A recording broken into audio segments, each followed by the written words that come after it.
Mike Howard has devoted more than half his life to the service of his country and the citizens of Florida. I am a 20-year military veteran and a 20-year police officer here locally. Now I'm retired and a full-time captain here in the Homosassa area. I have a charter boat where we take people scalloping, fishing, scuba diving, play with the manatees, full-service charters business. As people age, they begin to experience occasional back pain. But after a driver T-boned Mike while on duty, his occasional pain became more noticeable. And though he has since retired, life on the water was not as relaxing as expected. Several years ago, after having a motorcycle accident, landed on my back, my back pain started to increase.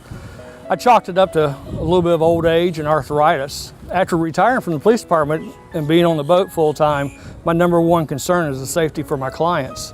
I noticed I was no longer able to maintain balance on the boat as I once was. The pain was excruciating at times, and I was moving much slower than I ever had before.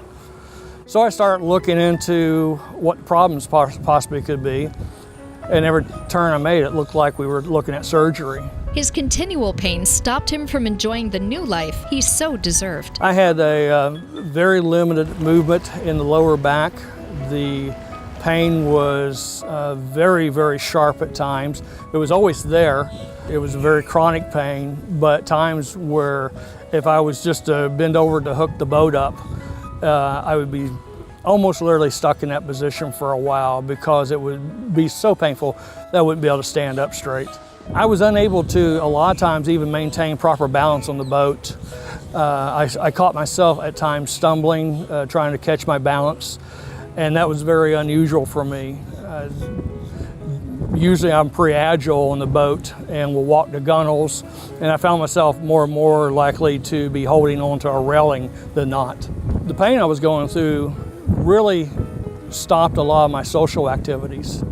I like to get out and go dancing, and that was just not going to happen anymore. I noticed myself becoming more and more of a couch potato, and instead of being out amongst with my friends, that I just did not feel like going out and about anymore. Many of my regular activities were limited to no longer actually doing the things that guys like to do, work on stuff, from mowing the grass to weed eating to just taking care of my garden. I no longer want to do those activities because the pain was so bad. Traditional pain management methods left his pain unresolved, so he turned to the web to look for help. At first, I started looking into different types of techniques from chiropractic care.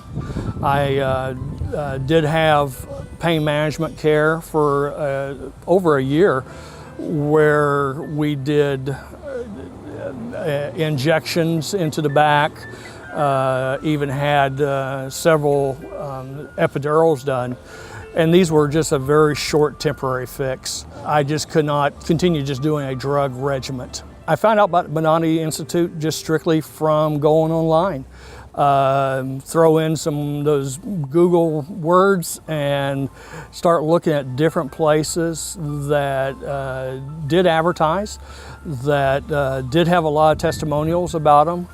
And there was several that was interesting. Bonati's name just kept coming up over and over and over, the amount of relief people were receiving. I contacted Bonati Institute via the internet, sent them an email. I was very shocked to receive a phone call within minutes.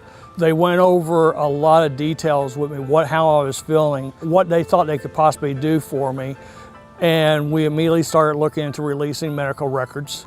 At that point, within a couple of days, I had an appointment to come down and see the staff. By that time, they also had all my medical records transferred to them. And they had a full diagnostic and workup plan all ready for me when I walked in the door. I spoke to a surgeon on the phone the day after I made my first initial contact. It was with Dr. Bonati himself, which I was very impressed with. That he would actually take the time to call me. He went over different scenarios of pain with me. And about the time he hit the fourth scenario, I said, that's it. And without even looking at an x-ray or MRI, he says, I think I know what the problem may be. And there may be more, but right now I think I can tell you what your problem is. And within a few days after he received my MRIs and x-rays, he was able to confirm exactly what his plan of action was going to be. Upon arriving at the Bonati Spine Institute for his first appointment, Mike knew he had found the answer he had been searching for. The day I arrived for my first consultation, I was very, very impressed, number one, with the facilities itself. My wife of 30 years is in the medical field, and she too was just very impressed by the professionalism of the staff. We first met a gentleman at the front desk, Paul, who made us very comfortable. We went into the clinic, we sat with a nurse practitioner and went over some basic medical history. And then my surgeon, Dr. Scott, came in to see me. Dr. Scott's calming demeanor, certainly his knowledge of what needed to be done was beyond belief. He went over step by step, vertebrae by vertebrae, what they thought was wrong and what type of relief I could expect. Using conscious IV sedation to pinpoint and eliminate his pain, the only problem he had after surgery was remembering to take it easy. Within about 4 days after my initial visit, I received a phone call to tell me that I was on surgery schedule to come in for my first procedure. Lumbar number 4 and 5 were the targeted areas at that time. I believe surgery took about 3 hours.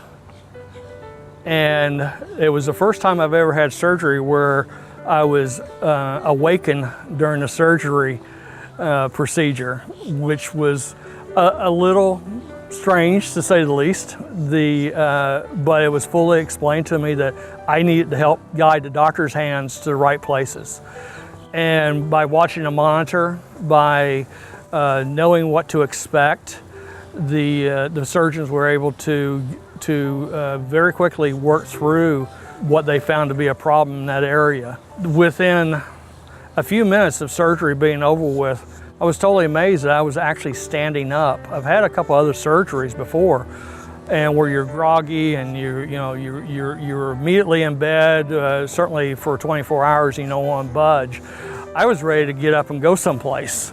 And matter of fact, I had to be pretty much held into our room to keep me from roaming around, because I immediately thought, wow, I'm fixed. Now Captain Mike is back on the water and back to life. As many people, I believe, that have undergone any type of spinal surgery, I have to admit I was very apprehensive. I come from the old school. I remember when people were literally cut from the top of their back down to the bottom. I can remember seeing people after surgery wearing a very hard shell, clam shell type of brace. I did not want that. There was no way was I going to live life like that. When the surgery was explained to me that it was through a small opening and instruments were fed through a small opening, and only a certain number of vertebrae were worked on at the time, and that I would immediately go to a hotel room that night and not be expected to really have a whole lot of restrictions beyond normal. I could not believe it. And after the first procedure, I could not believe that so much work could be done through such a small hole in my back.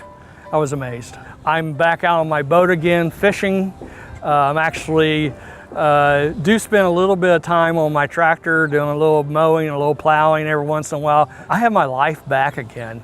And to me, that's worth everything. I cannot brag about them enough. Again, they gave me back a style of life that I love. And what's not to love but being out here on the water every single day of my life. We have a lot of fishing tournaments coming up in the near future. And although for the last couple of years I've had to take a break from many of my fishing tournaments, I'm certainly looking forward to being back out there amongst the competition. Competitors better beware, Captain Mike is back on the water.